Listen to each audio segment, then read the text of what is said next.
Okay, so today we're going to talk about why Angie's List, Yelp, and Thumbtack are going to just continue to have you keep chasing bad leads. And you already know the deal with these platforms. You paid for the lead, the customer asked for the price, and then they stop replying to you. And they may have contacted three, four, or five different businesses at the same time, and eventually they hired somebody else. But you still paid for the opportunity.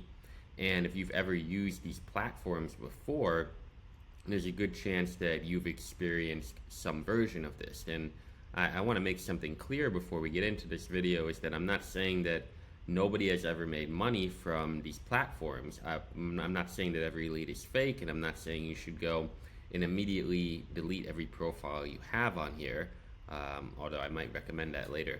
But what I'm saying is that these platforms are built around a lead generation model that can keep local businesses dependent, replaceable, and constantly competing. It's almost like you're in a rat race, right? So they can generate opportunities, but they force you to rent demand, enter the conversation at the most competitive moment, and start almost every sales conversation as just another option. Whereas if Instagram gives you the opportunity to do something completely different, instead of waiting for somebody to search for a service and compare you against five other companies, you can reach them earlier, build familiarity, establish trust, and become the company they already want before they ever request a quote. And that difference is what's changing the entire sales conversation when it comes to Instagram. So the first thing we need to do is truly have a comprehension of how these lead generation platforms work, right? So a customer is going to have a problem. Maybe their roof is leaking or whatever, right? They need a cleaner, an HVAC company, or something like that. And they go to this marketplace, which is Angie's List, Thumbtack, right? And then submit their information or begin searching through the providers on there, and that platform is going to capture that demand. Then, as a business owner, you pay for the lead. You pay to contact that person or pay to appear more prominently in the search results, right? So the platform is owning the traffic, the platform is owning the customer's attention, and your business is paying for access to that attention. It doesn't make the model bad, but it means the platform is positioned between you and the customer. You did not create the demand, you did not build the audience, and you do not control whether that customer sees you again. So you're paying for temporary access, okay, to an opportunity that somebody else controls. You're essentially renting the customer, okay? So take one business, one customer, five businesses, right? It's the first major problem. You're renting access to the customer, and when you stop paying, the opportunities usually stop. You're not necessarily building an audience that you can continue marketing to, right? So we're going to get into this too, competing on price instead of trust. But you're not building a growing library of people who have watched your content, because you can't even make videos on these platforms, right? You're not creating followers who see your stories. You're not developing retargeting audiences that allow you to stay in front of your ideal customer. You pay, you receive an opportunity, and whether that opportunity turns into a customer or disappears, the transaction is over, okay? Instagram works differently. So one ad can generate views. Those viewers may visit your profile. Some may follow you. Some may watch your stories. Some may see the testimonials. Some may send you a message today, and others may become customers 5 months from now, right? So the difference is that the lead generation platforms give you a lead, right? Instagram can help build you an audience long-term, locally. One gives you temporary access, right? The other can help you build a long-term marketing asset, right? It's almost like these dating apps, right? You get on Tinder for the hookups, you get on Hinge for the long-term relationship, right? Well, like temporary access, long-term marketing asset, okay? So one customer, multiple businesses. We're gonna jump into this, right? The second problem is the shared demand. So even when the lead is completely legitimate, you may not be the only business that is receiving that opportunity. The customer may be speaking to multiple contractors, multiple plumbers, cleaners, right? Everyone's calling, everyone's texting, everyone's asking for the job, and now the customer has several people or businesses, right, competing for the attention at the same time, and that changes how they evaluate you. So instead of them, the customer, right, asking, "Who do I trust?" They ask instead, "Who answered first? Who's cheap? Who has the most reviews? Who can come tomorrow?" Like, you're not entering as the business that they already want. You're entering as one option among several. And when every business looks similar, right, the customer naturally begins comparing, right? Price is like the main one, right? Speed, ratings, availability, right?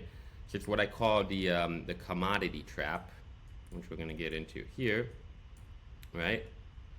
You all look the same on these platforms, okay? You just look like this contractor, right? Everybody looks the same.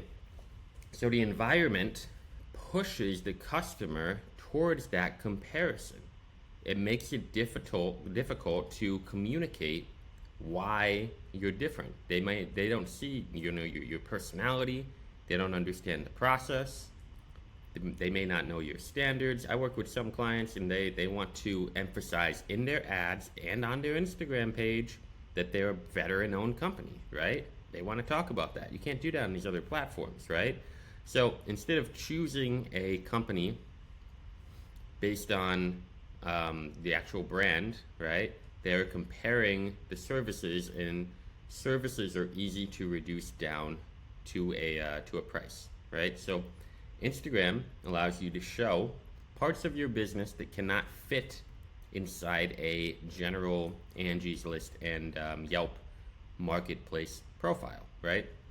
So you can show your personality on here, your process, your standards, the team, if you're veteran owned, whatever it is, right? You can explain and build that trust for why you do things different. And you can show what it feels like to work with you. So now the customer is not only choosing, a roofer, a trainer, a dog trainer, a cleaner, chiropractor. They're choosing you. They're choosing a specific person and a brand, and that is a much, much stronger position, right? So, right here, renting customers versus building an audience, right? So, the next problem is timing, because people using these marketplace, lead gen platforms are often already looking for someone. And at first, that sounds ideal. They need the service. They're ready to talk. But it also means that they are often at the most competitive stage of the buying process, right? So they've already decided, I need help. Now they're in comparison, all right? They have 20 tabs open. There's quotes coming in. You're in the rat race. You're in this competitive thing where everyone's just trying to get the best price. Okay, so Instagram lets you enter the chat earlier, right? Before the search, before the quote request, before the customer has that list of competitors. A homeowner, like they may not notice that their yard is getting worse every day, and might not be ready to hire a landscaper, right?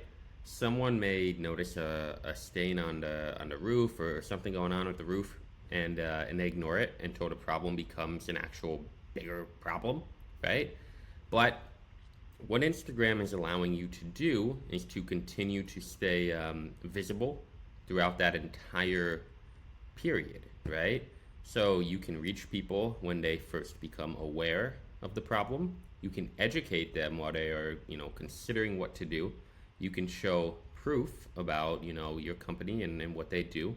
And by the time they're ready to buy, they are no longer a stranger. You're the familiar option. This happens every day in my DMs. Like, people literally just come to me and they're ready to go, right? So we're gonna get into the next image here, right? So this is actually the buying journey, right? So another frustrating part of that model with these lead generation platforms is that you can pay before you ever earn anything.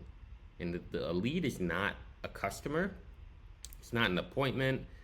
It's an opportunity to attempt to start a conversation, and that opportunity may be good, but or the customer may never reply, or they may have hired someone already. They may only be looking for the cheapest price. You never know what you're going to get, but at the end of the day, you still paid for access, right? So paying for leads is not automatically bad. Businesses, spend money to acquire these customers every day, right? The problem is paying repeatedly for conversations you do not control, right? With customers who may be actively comparing you, right? So you're carrying this acquisition cost without controlling the customer experience. So there is a buying journey that all businesses need to actually respect, and most small business owners are not aware that there is a buying journey, right? So most people are not ready to buy the first time they see you. Okay, that's normal, right? A dog owner may follow a trainer for months. A homeowner may save a roofing video and wait until the next hurricane hits or whatever, right? People need time. They need the repeated exposure, and they need proof, right? They need the reassurance. They need to feel familiar with the business. Okay, so lead marketplaces are primarily designed around people who are already expressing that active demand, right? But like we talked about earlier, the comparison, right, and the price shopping at that point, Instagram is allowing you to nurture people before, during, and after that buying window. So content is going to help them understand the problem. Stories help them understand you. Testimonials show proof. Retargeting ads keep you visible. Repeated exposure is going to build familiarity. And then the customer may not need you today, but when they finally do, your name is already in their head. It's kind of like seeing that commercial from the TV lawyer every day, and you never know when you're gonna need the guy, but when you need to call somebody, for me it's Morgan and Morgan. I saw Morgan and Morgan every single day, and I'm like, well, when I need a lawyer, Morgan and Morgan are going to be the people I call, and it's because they are doing the buying journey, okay? I'm not ready to buy from Morgan and Morgan until I need a case or have a case, right? So the real difference is that speed versus preference, right? On the lead platforms, you are often fighting for that. Who responds first? Who has this? Who has that? On Instagram, the goal is to build preference. You want the customer to already know you. You want them to understand your process. You want them to have watched your content. You want them to have seen your clients get results. You want them to feel like they already know the person behind the business, okay? The conversation will then change to, instead of how much do you charge, it becomes, I've been following you for a while. How do we get started, okay? Does not mean that the price never matters. It means the price is no longer the only thing separating you from everyone else.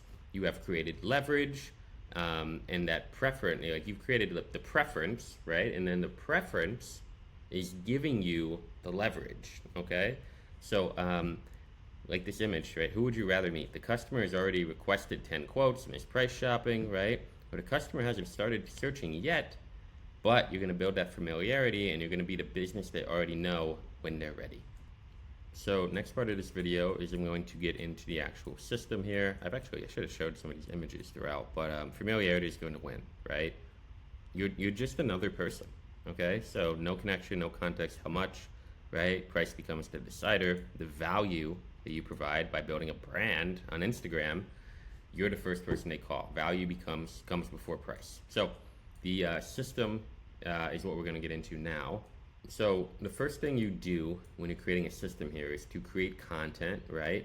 That shows your work, your personality, and then the actual customer standards, right? That you hold to, right? Or should I say company standards, okay? Who you actually are, right? Then you use Instagram ads, which is what we do, to put that content in front of the right people in your market. These people see you every day. I get people in my networking group that I'm in. They're like, man, I'm about to block you because I see you every day, right? But that's what I want. So these people see you every day. They visit the profile. They watch your videos. They see your testimonials. They follow you. They begin to recognize your name, and that repeated exposure is what's going to build the trust here. Okay, and then eventually the right people start the conversations, and those conversations become customers. Right. So you're no longer waiting for a marketplace to hand you somebody, right? You are creating it yourself. You're creating an attention and developing demand inside your own market, okay? So what we don't want to do is we don't want to build a business on rented land, okay? And I'm not telling you to delete every profile, but those profiles on Angie's List and Thumbtack are not great.